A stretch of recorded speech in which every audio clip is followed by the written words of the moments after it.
Excellent connection. Can I go live now? It looks like you're ready. I am. Going live. We're live. Great. Okay, we made it. It was a whole journey, but we got there. And now, hello. Welcome back, Loki live stream thing. Hopefully the connection will be a little bit better this time.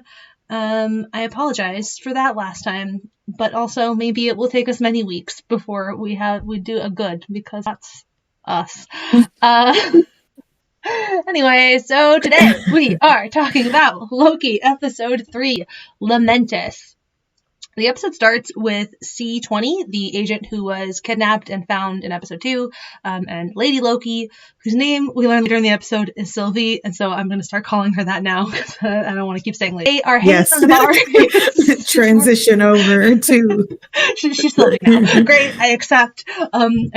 So anyway. Yes. C20 and Sylvie are hanging out in a bar, drinking margaritas, both dressed like normal human beings on a girls' night. Eventually, though, Sylvie asks a pointed question about the timekeepers, and C20 gets really confused, and then the bar scene resets, and Sylvie tries again. And eventually we cut to Sylvie standing over an unconscious C20 in the rocks cart at the end of the world, and we see that this is what C20 meant about giving up the timekeepers. We cut from there to Sylvie arriving at the TVA to carry out her plan. A lot of fighting time cops goes down, and the plan is eventually fucked up by Loki, who really wants to chat, but Sylvie is very busy right now. Things get dire, and Loki quickly time zaps them out of their magic space-time remote that Sylvie has been using to apocalypse hop. They wind up on a moon in the future that is about to have a planet crash into it.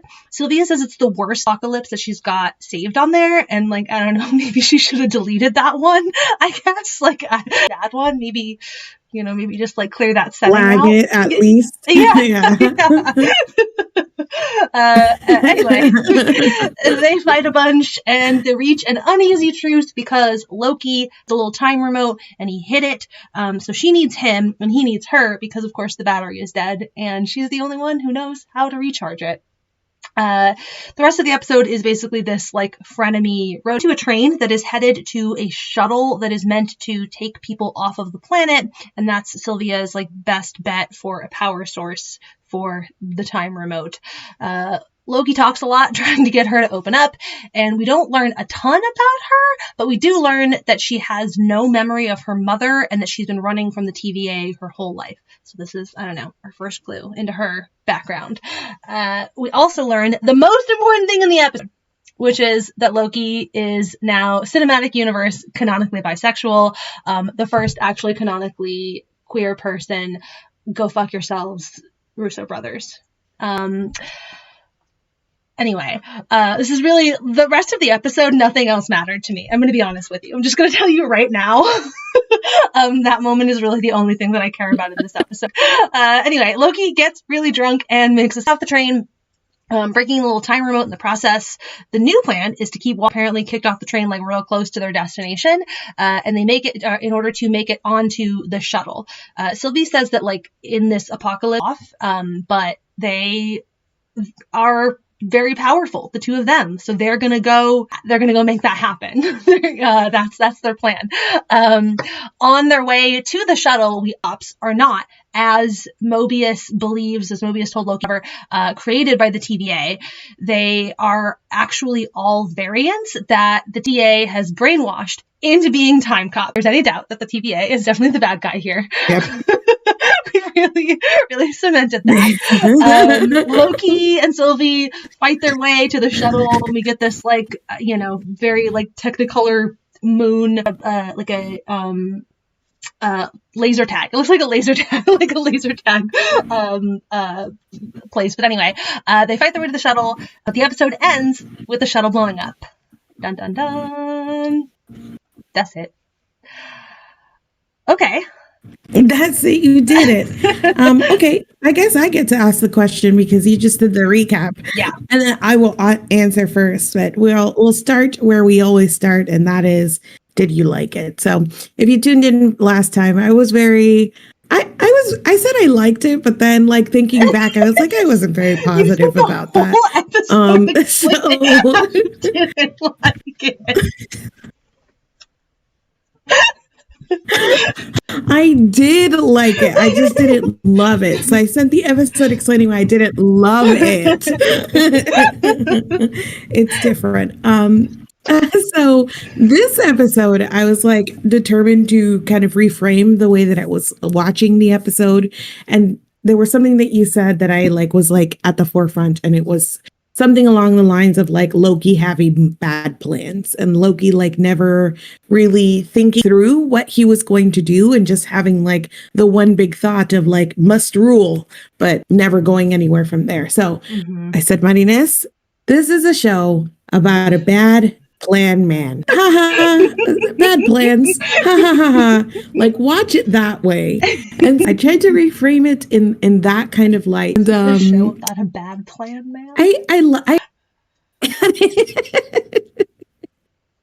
mean, is that untrue? No, it's not untrue. It's that is all to say that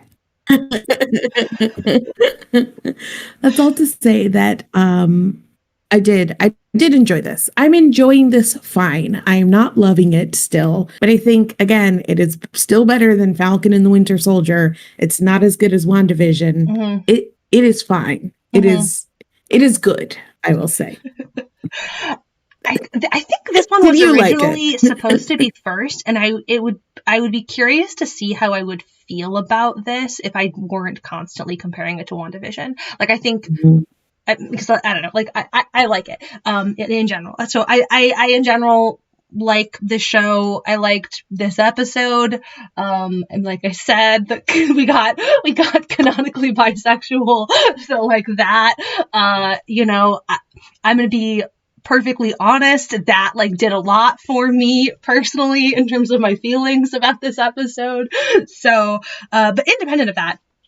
Like the whole thing, I feel like it hinges very much on how you felt about the banter between Loki and Sylvie, because that's all the episode was. Like that's literally the whole episode. There's like some fun little fight moments in there. I love when Sylvie uses her crown to hit someone. That was delightful. Just took off her crown to use it as a little dagger. Great, wonderful. But mostly it's just like the two of them like bantering back and forth, and I feel like that's gonna land for you or it's not, and I can see why that wouldn't maybe work for people. I don't know.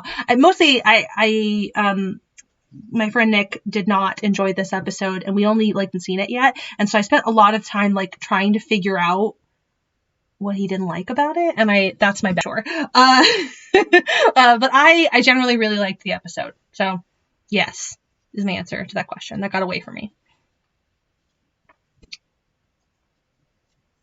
Mine got away from me too. So I feel going around, like really justifying our answers here. But I think I will say I'll start here with why I think like another reason that why this might not have worked for you. And I think this is a little slower pace. It had that fight scene at the end and like a fight scene, like an extended fight scene at the beginning when she's breaking into the TVA. But mostly it is kind of sitting around and chatting. And it felt a lot, not even like sitting around and chatting, there was that, but a lot of the banter and the interactions felt like this extended stare down almost between the two characters was like sort of like a slower pace. I think that the pacing might be a thing